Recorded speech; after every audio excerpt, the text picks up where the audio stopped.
What's going on, everybody? Welcome to the show. Another Thursday, another episode of Simply Sessions with our good buddy Nico. I feel like I haven't seen him in so long. We've even had to do these things on the fly because one or the other of us will be traveling. It's been a busy year. So yeah, excited to get in here. I see everybody in the chat. I was popping in a few messages in there early. So thanks to everybody that's in here. Keep those messages coming. We'll be pulling up the live chat on the screen once we get into everything. Of course, as I mentioned, this is live. Anything can happen. So I defer to my friend Bill here. We'll do it live. Okay. We'll do it live. Fuck it. Do it live. I'll write it and we'll do it live. And thing sucks. Somebody tagged me in something on Twitter earlier where Tucker Carlson was with Bill O'Reilly, and they just tagged me, and I was like, all right, well, fuck it, we'll do it live. Anyways, guys, like, subscribe, share, all those things, super helpful. And I am Ben with the BTC Sessions. This is your Simply Session.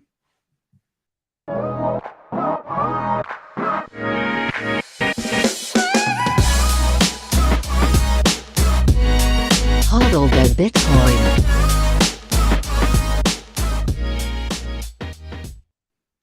Before we bring in Nico, let's take a look at where we are in the market today. I'm also going to get our live chat up here as we go. All right, those should start piling in as we go. Anyways, guys, this is timechaincalendar.com. We're sitting at $27,014 per coin. A single US dollar will pick you up 3,702 sats. Little bit of a bump today. A little bit of a bump. Don't get too excited.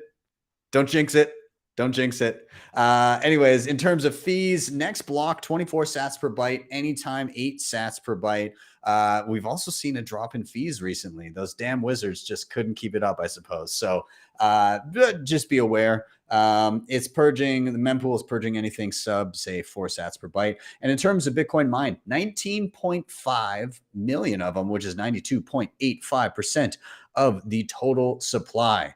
Shout out to sponsors of the show, hodlhodl.com. If you are buying Bitcoin and you've got some priorities in mind, like peer-to-peer trading, instant self-custody, and no KYC, this is the place to be. Sign in with nothing more than an email address, choose your currency, payment method, and amount, and you'll be off to the races, viewing offers immediately and able to stack some non-KYC sats. They also have a peer-to-peer lending platform in which nothing is ever rehypothecated. Check them out. Links are down below. Of course, once you stack some sats, you're going to want to secure it with the best damn hardware on the market. CoinKite is absolutely awesome. The Cold Card Mark IV is my go-to hardware of choice. I also have all their other goodies: tap signers, sats cards, block clocks, open dimes, and coming soon, the Cold Card Q1, which we'll chat about a little bit later when I'm doing the tech updates. Anyways, I already reserved mine. If you want to reserve yours, head over to coinkite.com. Use code BTC Sessions for 5% off everything in the store. Of course, backups are important. Cedar has you covered with one of the most robust and premium steel backup options on the market. I've done a full tutorial on them, but the TLDR is that it is a disk and capsule design. You can swap out the disks anytime you want to swap out your seed phrase, so you don't need to dispose of the thing. The whole thing comes in this crazy kit with mallet and everything and stamps. Yeah, the starter set comes with everything you need for a single seed, or you can get the starter set plus, which gives you 2 full seeds. You can now also grab them in Canada, the US, and Europe, depending on where you want them from. Links are down below. Anyways, they're badass. Check them out. Last couple, Nunchuk, of course, your assisted multi-sig of choice. Easy to download on your mobile phone. You can set up the entire thing with a variety of different hardware like tap signer, cold card, and a ton of others. They walk you through. They'll hold one key. You hold the rest of the keys, and they become your signer of last resort. It has baked-in inheritance planning, and the whole thing is non-KYC. I have a tutorial on them. Check them out, nunchuk.io. They are awesome. And finally, Start9, your sovereign computing solution. You can run these plug-and-play devices to host your entire Bitcoin node and software stack, as well as your own personal data. So what can you host? Bitcoin Core, Lightning, mempool.space, join market. You can also host files, passwords, photos, Noster relays, all kinds of great stuff. I've done a tutorial on these guys, lots of stuff coming out from them, and some pretty big updates on the horizon. So if you want to check them out, head over to start9.com. They've got everything from entry level all the way up to what I'm running, which is the Start9 server pure. Anyways, with that, guys, I'm going to stop my rambling here. I got to get Nico, and it's been far too long. And you got a buddy. Did you get, is that an imposter or is mine an imposter? Who's on my shelf? Is that you, Yellow? I don't know what's going on. Happy to be back, Ben. Dude, how long has it been? It's been a long time. Look, my tips are starting to fade, bro. I know. I think, are we going to fix that? We have to. Yeah. So at first, I have to be honest with you. I was like, okay, try this as an experiment, but I keep getting compliments, bro. People are like, this is dope. And now that I've got in my blue blocker glasses, you know, I feel like it's a good combination. I'm digging it, man. Lisa's coming down, the wifey's coming down, and she was like, am I packing my hair stuff? I'm like, it's probably not a bad idea. So yep. You know, if you want to retouch the tips, it's a possibility. We could. It has to happen. It has to happen. And then and I saw Nathan. Nathan is he's 75% there. So we might get a third tip. Can we convert him? What happens when everybody in Bitcoin just starts getting tips? I love the comments, getting tipsy. We need to host a party called Getting Tipsy. Oh, every participant has to come with a blonde tip. Oh, that's great. Awesome, man. Well, dude, what's going on? What's top of mind? What's been happening in the news here? It's never a slow week in Bitcoin. And we'll start off with the Chad Saylor and making more Chad Saylor moves. But I gotta say this, Ben, like he's got to leave some Bitcoin for the rest of us, bro, because he's just stacking all the corn. He's gobbling it up. I'm jelly. You know, one thing I'll say about Saylor and the detractors that are like, he's getting too much Bitcoin, this is worrisome. What I would say is, you know, first of all, if you don't like that he's buying too much Bitcoin, then go buy some Bitcoin and don't give it to him. And secondly, he's kind of also earned this unique spot where he bought a business that's cash flow positive. Yep. And he's then able to capitalize on that and purchase the hardest asset known to man and stack it. So I don't know, can't complain. Yeah, can't complain. Just don't we all wish that we had this multi-billion-dollar company to leverage to just buy more Bitcoin? That'd be great, right? Wouldn't it be? Yeah. But I see a comment. It says Saylor's got some serious, but does he though? Does he? I feel like I don't know, man. Would you want to be in anything that's not Bitcoin right now?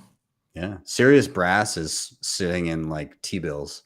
Yeah, that takes some cojones for sure. Anyways, so here's the Chad announcing this. MicroStrategy has acquired an additional 5,445 Bitcoin. You talk like it's like nothing. It's just 5,000. Nothing. That's nothing. For $147 million. Nothing, Ben. At an average of 27,000 per coin. MicroStrategy holds 158,245 Bitcoin, acquired for $4.68 billion at an average price of $29,582 per Bitcoin. So if you kind of do a little bit of math, Saylor almost owns, like if you take into account the lost coins, right? Some people say it's 4 million, some people say it's 3, some people say it's 2, whatever.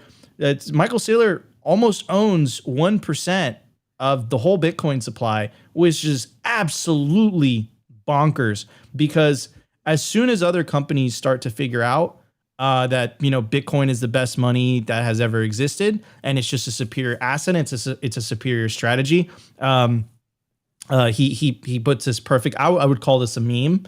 Bitcoin illustrates the true cost of capital, and at the bottom it says performance since August 10, 2020 when MicroStrategy adopted its Bitcoin strategy. So it's a big FU. Chad Saylor is just putting his Chad Saylor on the table, straight up.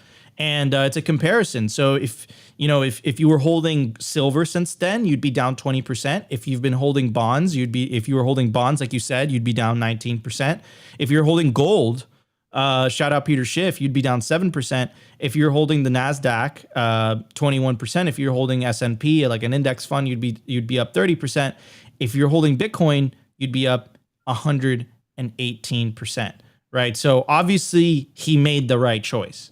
And I think as time progresses, and I love this website because it really does show everything priced in Bitcoin, things get cheaper, even though inflation is doing its thing. Even though inflation has made the cost of living, you can make the case it's doubled the cost of living, or it's at least made it 50% more expensive. If you've been living on a Bitcoin standard and you've been living on a long-term basis, things have actually gotten cheaper. Here are the primary. So it's the US dollar, oil, gold, S&P 500, and most importantly, housing. Because we all know since they started money printing because of the pandemic, the cost of housing, at least in Miami, is doubled, right? It's absurd, right? But if you've been saving in Bitcoin, housing has actually gotten 62% cheaper. The S&P 500 has gotten 63% cheaper. Gold, 61% cheaper. Oil, 73% cheaper. The dollar, 75% cheaper. Mind you, we're basically at the bottom of a bear market, and things have still gotten cheaper if you've been saving in Bitcoin. And I think that's what Michael Saylor was indicating. And I think that this strategy is going to become undeniable. It's going to be irresistible to other public companies the next halving. Okay. And then you see that. That's why you see the moves from BlackRock. That's why you see the moves from the other asset managers. They see the writing on the wall. This is becoming incredibly obvious that Bitcoin is the right move. Yeah. Just one little side note, the only piece of real estate that hasn't gotten more expensive in Florida? Where? Mar-a-Lago. What was it was like $18 million. 18 million. I'll just leave that one on the table there. No need for that rabbit hole. Oh man. That's hilarious. Yeah. It's just crazy. But I mean, it's not only Florida, like everywhere. Like it's just things have just gotten so expensive because of all this money printing, and it's just really theft, man. Like so I'm renting. I'm in that age. I'm in that point in my life where I'm like looking at housing, and I'm like this is like insane. Yeah. Well, even us I'm in Canada. We bought our home in 2020. And then, so our rates were not shit. But in Canada, when you when you lock in a rate, it's not, you lock it in for the entirety of the mortgage. You must renegotiate after 5 years. By law. Well, it's just baked into the financial system. It's just, every a fixed rate mortgage is fixed rate for 5 years until you renegotiate. So there's a ton, my mortgage will come up in 2025. I mean, who knows? I feel like some shit will break before then and they'll at least stop hiking, but I'll probably be even if it starts to come back down, it's still going to be well, that fucking sucks. It's just the way it is. I mean, I'm not going to be out on the street, but it just goes to show that any property that's not Bitcoin has risk to it. And so sure, I'm paying for a home that I'm living in, but there's no guarantee on what the future cost and payments and value of said home will be. It's all on the whims of the central bank. Yeah, it's completely out of it's completely out of your control, and then that wasn't until Bitcoin, and I think that is why that's why the central bankers hate it and they can't control it. And I want to just say a comment too, because you said in Canada, Ben lives in the nicest freaking part. the stop signs have stone, like a stone base. Okay, it's really, really freaking nice. The streets are paved with Peter Schiff's gold. Like it is a really, It really, rains diamonds. it is a really like nice ass plate. They don't have that in Miami. Well, you got to come to the mountains, and we saw Banff, and it is pretty beautiful there. So yeah. Oh man, no, but even bro, that just Alberta's dope. It's very, very cool. I really, really enjoyed that. I didn't even know that part of the world existed, and the ratio for the amount of Bitcoiners per person is absurdly high. I don't know what it is about that region of the world. I mean, it helps when you've got a crazy dictator that shuts off your bank accounts, I suppose. That'll do it. I think that will do it. That will do it for sure. Yeah. Okay. All right. Moving on to the next piece of news. This is going to be a couple videos, or not this one yet, but I would consider this cosmic justice. And I came up with the term, Ben. Okay. And I've heard this term used in political rhetoric, but I don't like political rhetoric because left, right, it's all BS. You know, whatever party gets elected, it's the same thing. They print money, they debase everyone else's, right? But I've co-opted some of that rhetoric. And what I did was I inserted some Bitcoin stuff. So I call it the iron law of central banker politician projection. Okay. The iron law of central banker politician projection. Everything they blame onto Bitcoin and onto Bitcoiners, 99.99% of the time, in my experience, they are guilty of themselves. But you couldn't have written this better than what happened. So this is Mr. Menendez. He is a senator from New Jersey, and he had some things to say about El Salvador and President Bukele. Let's check it out. We have an increasing challenging situation in El Salvador, one that threatens both the future democracy of the country and bilateral relations with the United States. Over the last 2 years, President Bukele has presided over a number of alarming setbacks for democracy, undermining judicial independence, intimidating opposition lawmakers by using security forces to occupy the legislature, negotiating political pacts with gangs, regularly attacking journalists and media outlets. And in addition to these actions, Bukele has also repeatedly used his network of Twitter trolls to attack and threaten not only government critics within El Salvador, but also United States officials. We have an increasing challenging. So corruption, using Twitter, you know, like all these horrible things, right? So mind you, this is the same U.S. government that got caught like dead to rights with the Twitter files, asking Twitter to censor certain Americans because of their political speech. It's the same government, right? But again, you couldn't have written this better. Fast forward a couple of months, and some news broke about Senator Bob Menendez. Let's hear what it has to say. New Jersey Democratic Senator Bob Menendez, who is the chair of the House Foreign Relations, Senate Foreign Relations Committee. He's being charged with corruption-related charges for the second time in 10 years. He was charged, indicted before, and there was a hung jury, and now he's being charged again for something completely different. Let's get right to Kara Scannell for the details on this. Kara, what are you learning? Yeah, John, so the U.S. Attorney's Office here in Lower Manhattan has announced that they have brought bribery charges against Senator Menendez and his wife. Now, according to the prosecutor's office, that they allege that Menendez's wife had received hundreds of thousands of dollars in bribes that they had then used to help 3 New Jersey businessmen and the government of Egypt. This investigation has been going on for several years, and sources have told CNN that they have sent out reams of subpoenas to people seeking information about some of these businessmen and these relationships. Now, one of the businessmen is someone who has known Menendez's wife for a long time. He is someone that had obtained the exclusive right to export and certify halal meat to Egypt. That has been a focus of this investigation. And another one of the businessmen is a New Jersey developer, and prosecutors were asking questions about him, his communications with the senator and his wife. So as you said, though, this is the second time in 10 years that Senator Menendez has been charged with bribery and corruption. Wait a second. Hold on a second. Isn't that exactly what he accused of President Bukele of? the iron law of iron law of politician, central banker projection absolutely never fails. And here, let's take a look at some of the pictures. Here's UKele, like rubbing in his face. This guy actually called for an investigation against us. He ended up being charged. Like literally, he said that he mentioned drug dealing and whatever. This is literally like a drug dealer, a Mercedes, gold bars, and cash.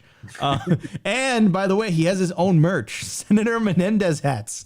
Why would he leave the Senator Menendez hats with the piles of indicted bills? I'll just leave this hat here beside all of my criminal associated cash. Dude, it is so like you couldn't have written this better. Like the joke writes itself, right? And he mentioned something about, President Bukele is a danger to democracy, right? It's just like I hear that all the time, right? So let's take a look at it, right? Let's take a look at the opinion polls of President Bukele, all in the 80s or the high 80s, mid 80s, high 80s to low 90s, right? High approval rating. I understand a lot of people's thinking about, him locking up a large portion of the population. But if we're going to use democracy as a thing, right, because they love to use that word, democratically, a vast majority of the population supports what he's doing. Isn't that the whole definition of democracy? Now, if you compare that to the U.S., which is grandstanding, the last presidential approval poll is at 52% of the country disapproves with the U.S. president. And I'm sure in Canada, it's not too high either, right? So again, the iron law of politician central banker projection never fails. All right. I've started to notice a pattern. I put a label on it. Oh my God. I mean, really, the only thing to say is something glass houses. Like, it's just he's like, yeah. I'm kind of at a loss with this. I mean, I suppose this is just par for the course for politicians. Never trust a politician as far as you can throw them. And yeah, I don't know, man.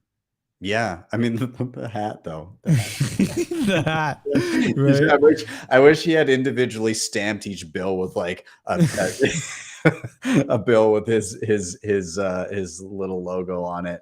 That would have been even better. Yeah, right. That would have been the cherry on top.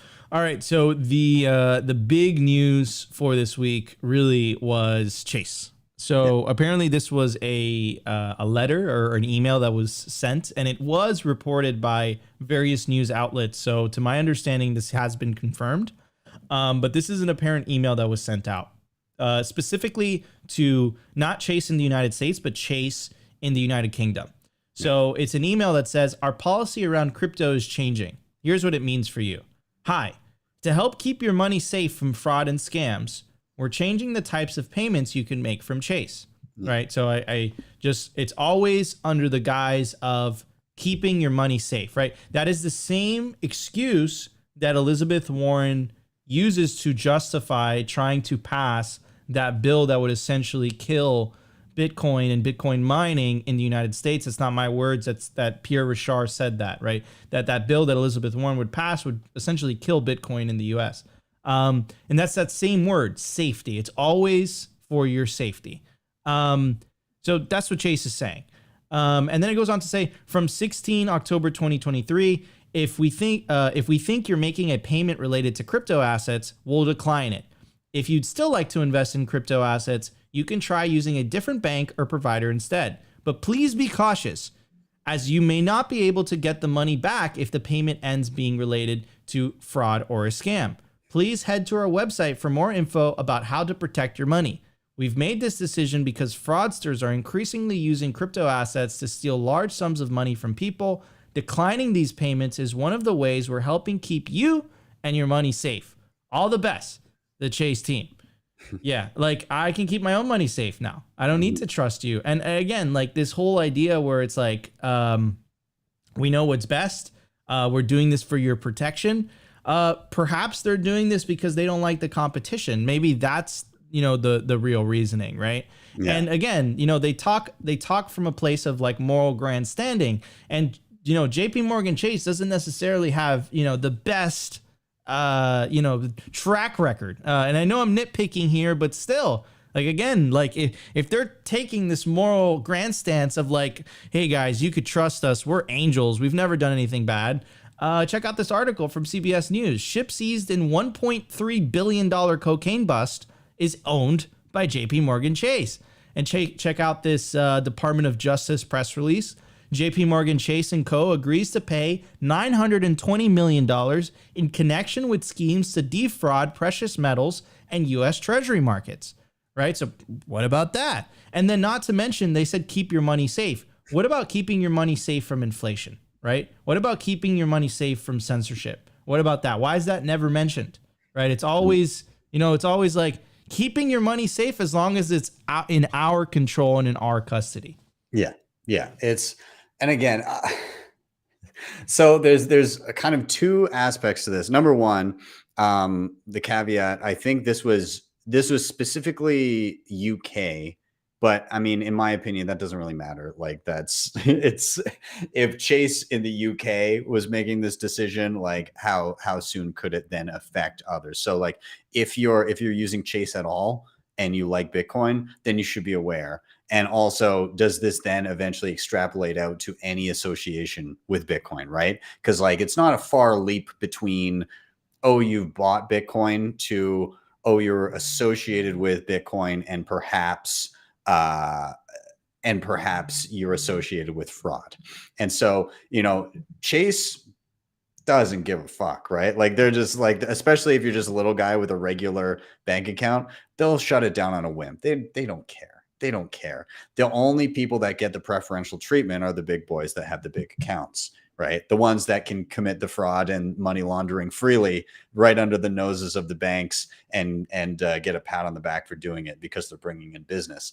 The other aspect of this, like to play devil's advocate, and this is a tweet I saw from Francis Pouliot, was he said, unpopular opinion, Chase's decision to not allow these types of transactions may be justified in that sometimes they can basically be on the hook for some of the fraud that happens.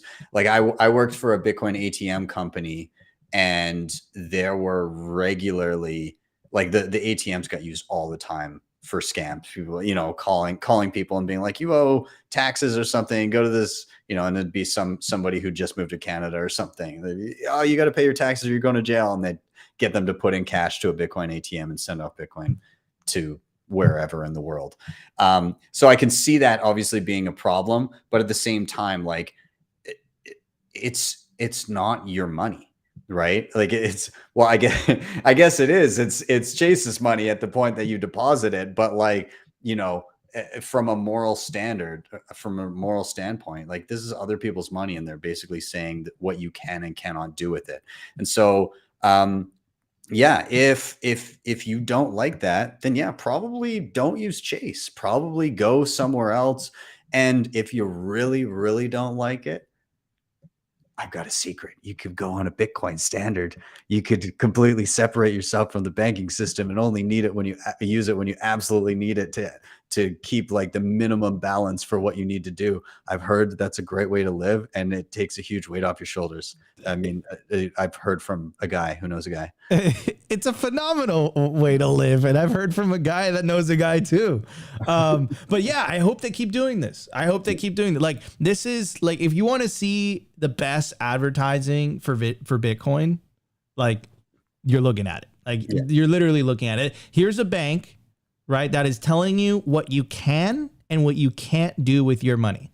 Yeah. Right. Under the guise of safety, as if you're a moron and you can't think for yourself. Right. And you can't make decisions. And I think that a lot of the problems that are going on in society today, you can make the argument is because people have outsourced a lot of their responsibilities. So whether that's the seeking of information, health, money, and I think that personal responsibility, I think could I think it's necessary when you migrate to a Bitcoin standard. You need a bit of personal responsibility to take self custody. Yeah, 100%. And I see it time and again. And Bitcoin is a very harsh but effective teacher. Every lesson is not sugar-coated and can cause real pain, but pain is actually what makes people learn, right? If you get burned, if you make a mistake, if you get scammed, if you've got, two brain cells to rub together, you will not repeat that mistake, right? You learn from that pain. And I caveated that with, if you have two brain cells to rub together, because there were people that went from like Celsius to BlockFi to FTX to like literally every single one of them. I think I saw the post of the guy being like, I put my money all in Celsius and then I lost it all. And then I started to rebuild and I went to BlockFi and then I lost it all. And then I went to FTX and like just basically hopped from scam to scam. So like, yeah, I mean, I guess common sense isn't common, but like, again, Bitcoin will teach you, and it is necessary to have personal responsibility. If it's not personal responsibility, the responsibility has been shifted to somebody else's shoulders, and they're not exactly incentivized to be responsible. Yep, exactly. They're not. It's a system of misaligned incentives versus a system of aligned incentives, right? And if you guys have insecurities about how to take self custody, check out the best tutorials in the game, BTC Sessions.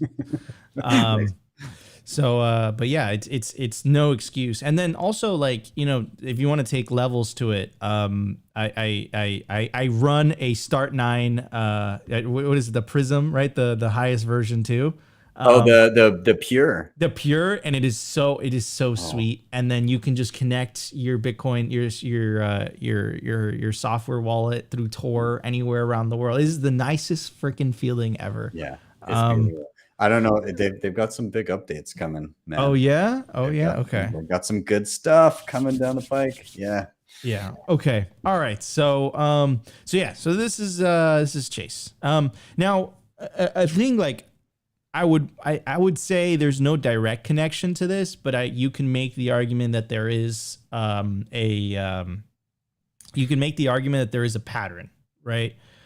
This is something that has been happening in the US, right? This is something that we've been covering on Simply Sessions for quite a while now, right? Which is the current administration's attempt to isolate the industry from the traditional financial system. And I think this Chase move is just another, troubling sign that is what's happening, right? And again, like, this isn't just a crazy Bitcoiner saying this, or BTC Sessions or Simply Bitcoin. It's Caitlin Long had an interview with her, and she said it. It came directly from her. I believe that my bank, Custodia Bank, was denied a federal banking charter, and that order came directly from the administration. It's her words, not mine. Right? That's a very, very strong statement, and that kind of confirms what's been going on. Right? That it's not a theory anymore. Right? Like, when you have someone who's trying to start a business, and that's a conclusion that she's coming to, I think that's a very, very strong statement.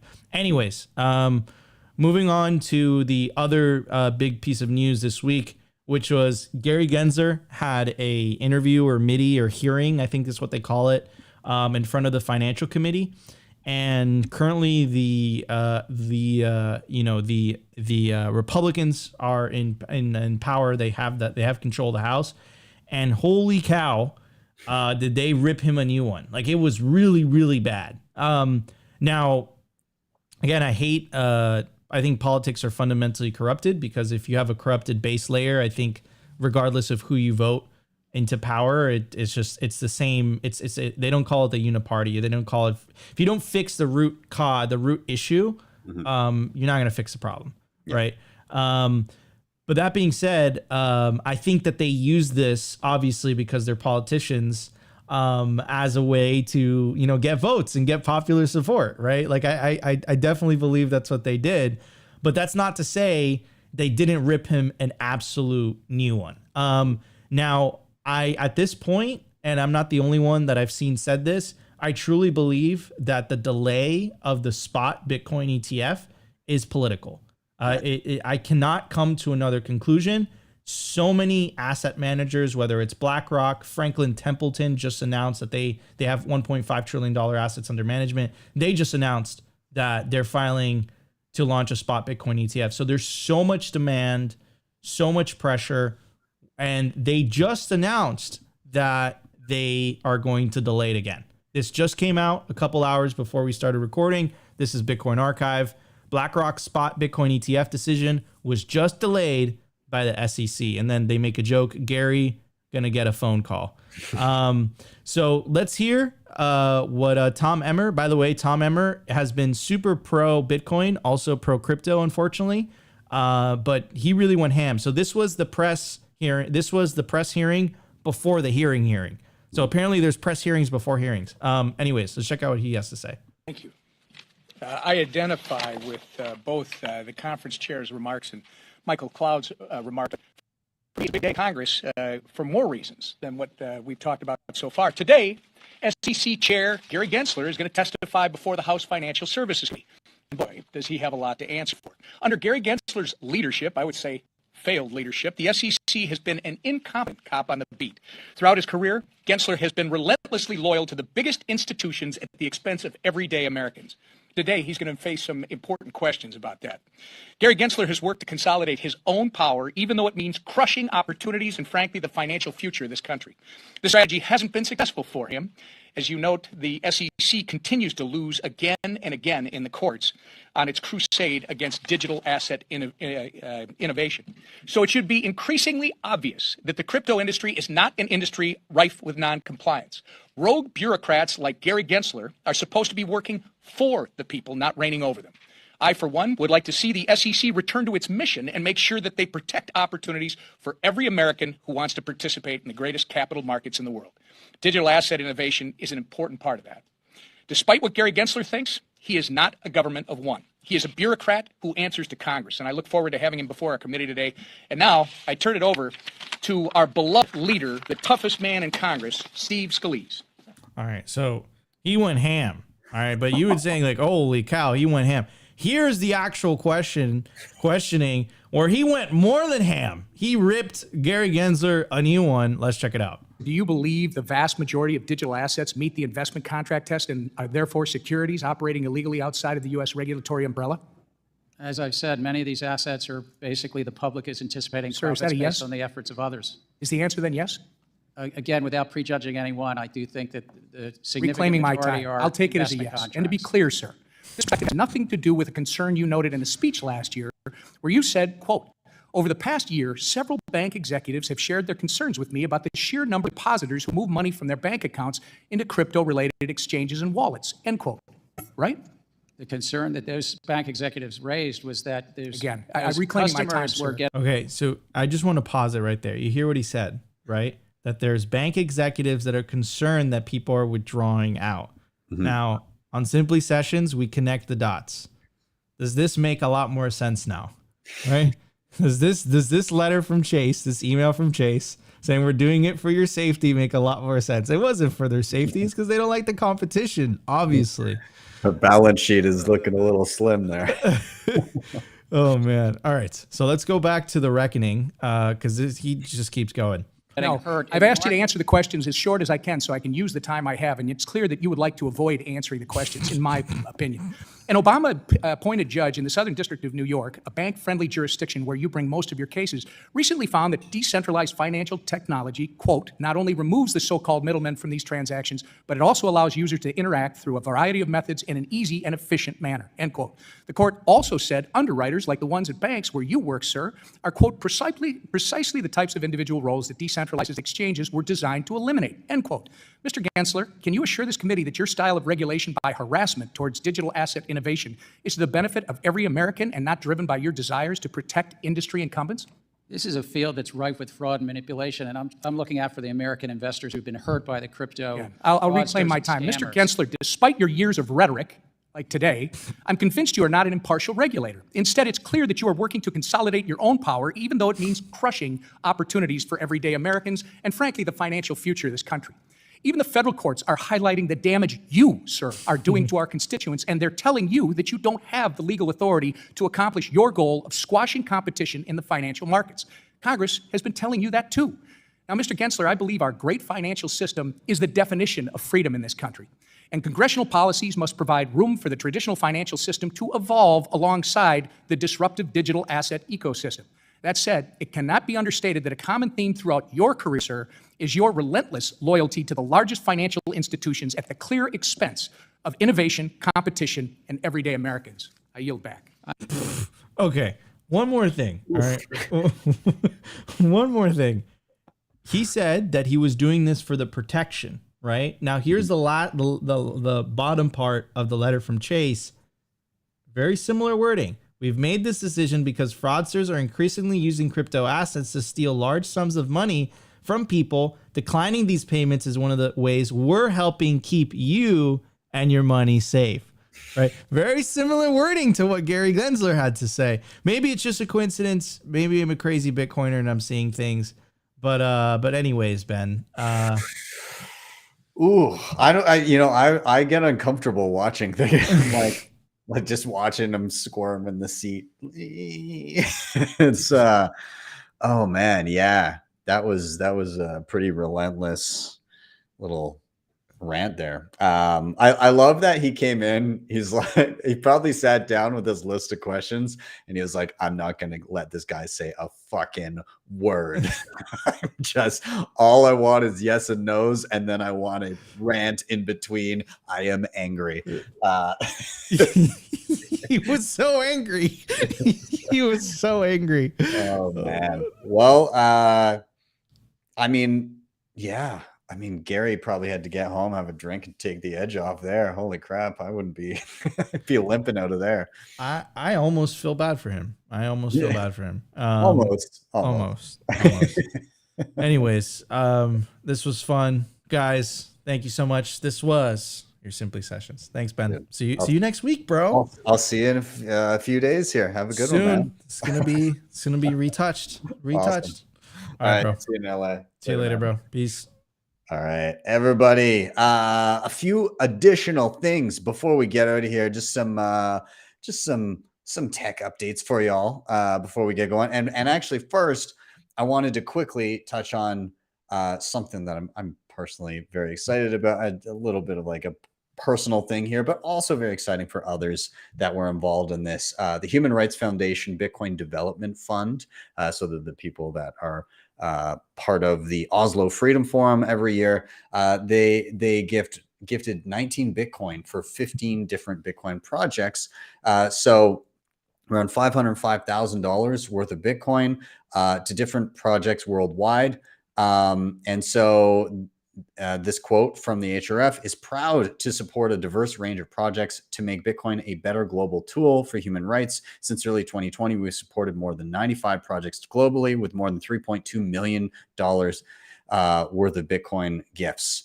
And you can also submit proposals, by the way, at deb.fund@hrf.org. So some of the grants, Furzy for his work on Bitcoin Core, he got $50,000, $50,000 for Summer of Bitcoin. There's Summer Fellowship Program.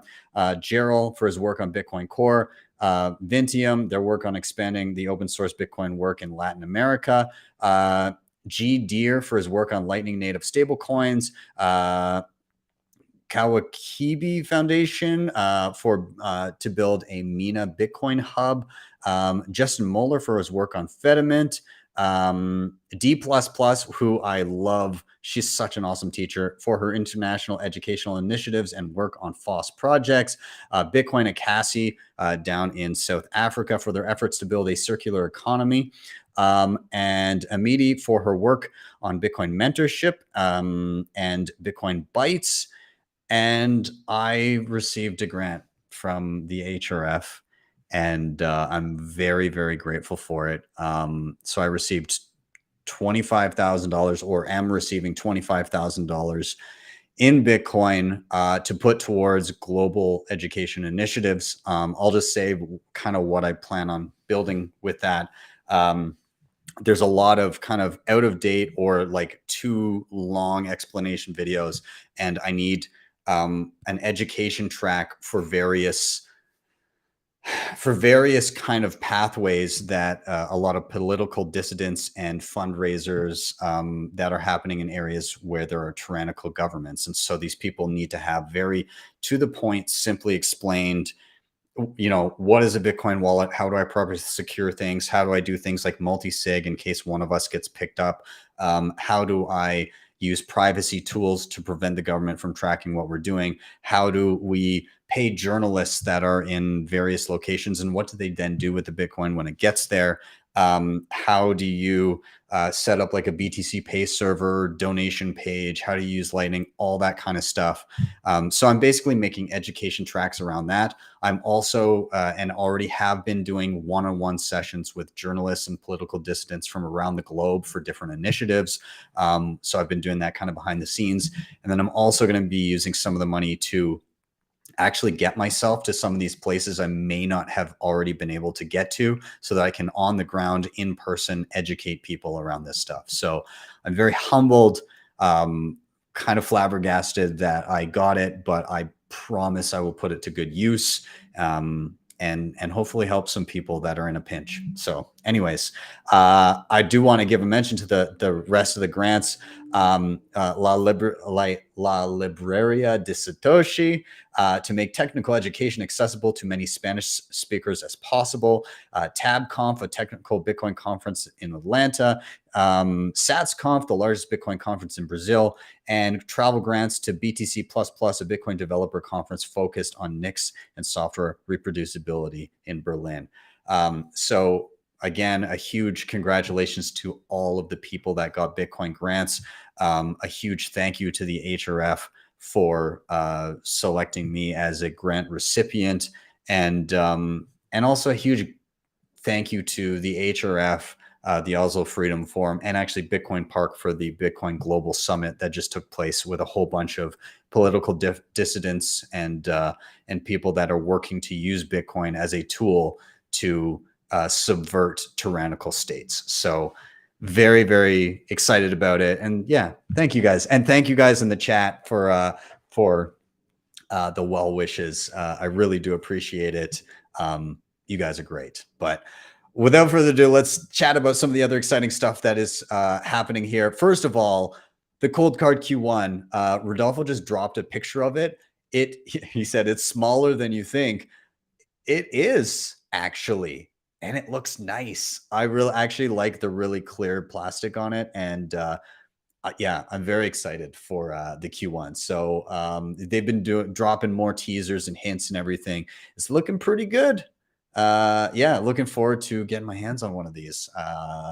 Anyways, moving on, Lightning Network Plus. So I did a tutorial on this a while back. It's a way of doing liquidity circles amongst people, creating triangles, squares, and pentagons of liquidity, where you basically loop up and each open a channel to each other. So you have the liquidity all of each other's nodes instead of just a single connection, which is a great tool. But they did also just launch Lightning Network Plus Liquidity Pool, which is where you can actually either directly pay for channels or earn liquidity credits by opening channels to other nodes. So basically the way it would work is you would open a channel to somebody and you would earn credit by doing that. And then you can use that credit to get incoming channels from others. And yeah, so they're basically creating a Lightning Network marketplace.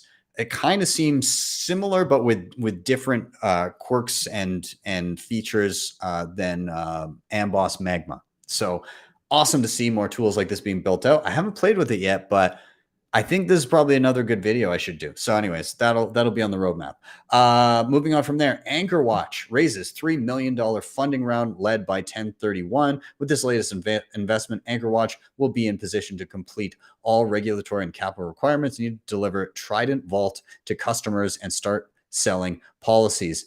So Trident Vault, I want to pull it over here. Very interesting. I believe it uses Miniscript to create these insane multi-sig setups where you can have layers of kind of if then statements where, like, If the following happens, then you require these keys to unlock the money. If after X number of blocks, the money has not moved, then you only require the following keys. So you can do all of these crazy intricate things so that you can have like high security, but then if enough time passes and you haven't done any transactions or whatever, then you can have a lower security setting. So, you know, in an instance where keys are lost or something, you have like a degrading multisig. So eventually you can access the funds. Super awesome, really cool. I'm interested in playing around with it, but either way, yeah, they're shipping. So congrats to Anchor Watch.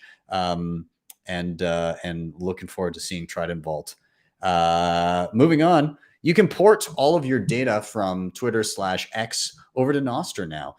So you broke up with your ex, it wasn't treating you well. Maybe it was shadow banning you or your friends. It was manipulating you into becoming your worst possible self. But over the years, you accrued a bunch of quality shitposts and perhaps some nuggets of wisdom. Introducing exit.pub, the last bridge you'll need to port over your data into the new world of decentralized freedom tech.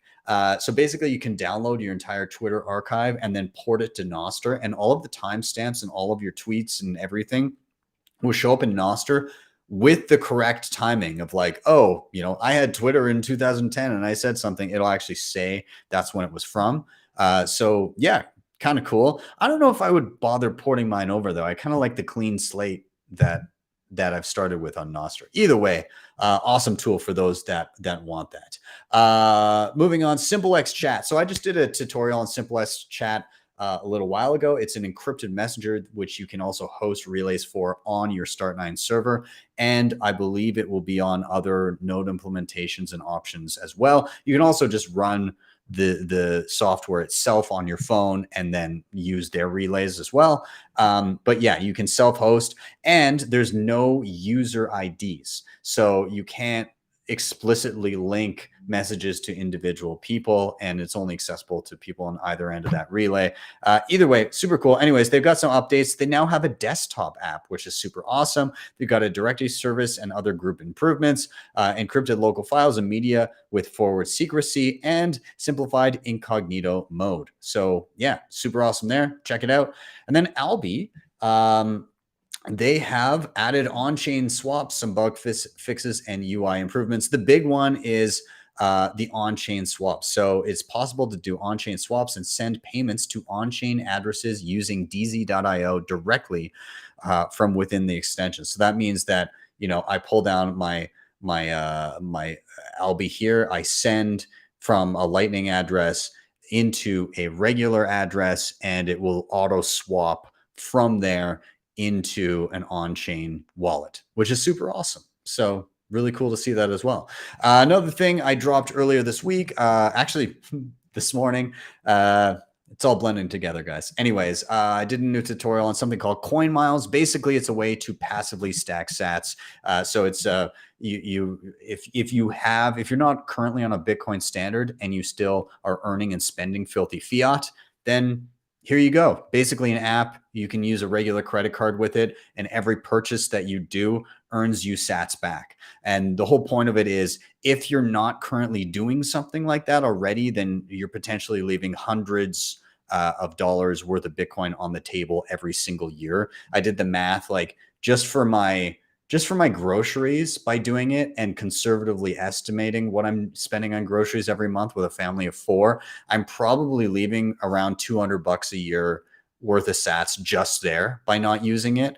But if I extrapolate that out to, you know, travel and you know, various other like gas and all these other things that I regularly purchase, it's probably close to $1,000 of Bitcoin per year that I'll be able to stack back. And also, little tip, I did it in the video, but if you're using another sats back like Visa card, so here in Canada, they've got ShakePay.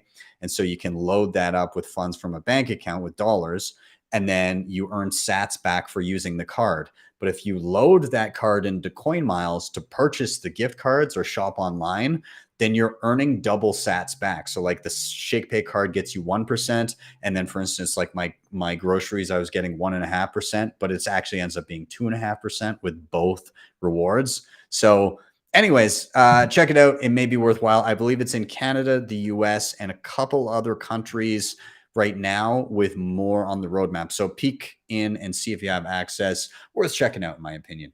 And then also tomorrow, why are we bullish? Stacked show. Very excited for this one. Anita Posh. She's super awesome. Lynn Alden returning to the show, and Steve Lupica, who I've never had on, but also awesome dude, and very excited to have them all. So be sure to tune in. That is tomorrow at 6 p.m. Eastern time. Should be a good time. Very excited for it. And then finally, coming up, this is what me and Nico were talking about. We're heading down to Pacific Bitcoin. I will get into LA on Tuesday evening. The event is happening. I think me and Nico are going to do a live show maybe on Wednesday from there somewhere, which will be a lot of fun. But then the main event is Thursday and Friday, October 5th and 6th. If you don't have tickets already, head to pacificbitcoin.com. You can use code SESSIONS and get 21% off your tickets. But if you are so inclined, be sure to come and visit my workshop. I'm doing 2 workshops on the Saturday, the 7th. So I've got a couple of them. I'll get rid of my screen here so I can just chat. But anyways, I've got two sessions coming up. So the way it's going to work, and you can scan that if you want to get directly to where tickets are. But basically, I've got a morning session that is, first, you're going to learn how to use Nunchuk Wallet. Second, you're going to learn how to set up a tap signer. And then third, you're going to learn how to use multiple tap signers to do a multi-sig wallet in Nunchuk, which is super awesome and actually pretty slick once you get into it. And we're going to try a whole bunch of other awesome things in that workshop. And then the second workshop in the afternoon is the cold card deep dive. It is a 4-hour deep dive. You will walk out of that place being an expert. Basically, full set up your cold card, learn how to air gap it with Sparrow Wallet on your desktop, learn how to wipe the device and restore your seed phrase. And then we're going to dive into some of the advanced features as well. So that's what's going on there. I'm very excited about it. It should be a lot of fun. And yeah, I encourage you guys to come on down. Anyways, guys, I'm going to wrap it up there. Thank you guys so much for being here. As always, smash that like button. It's just down below. And doing so really does help the show. So smash it. Smash it now. And of course, like and subscribe. And other than that, you can hit up the previously mentioned sponsors in the show notes, or you can hit up my website, btcsessions.ca, for private one-on-one sessions.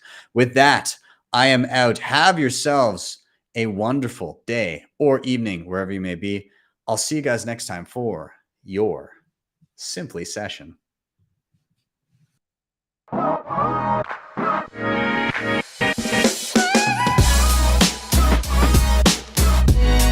Hodl the Bitcoin.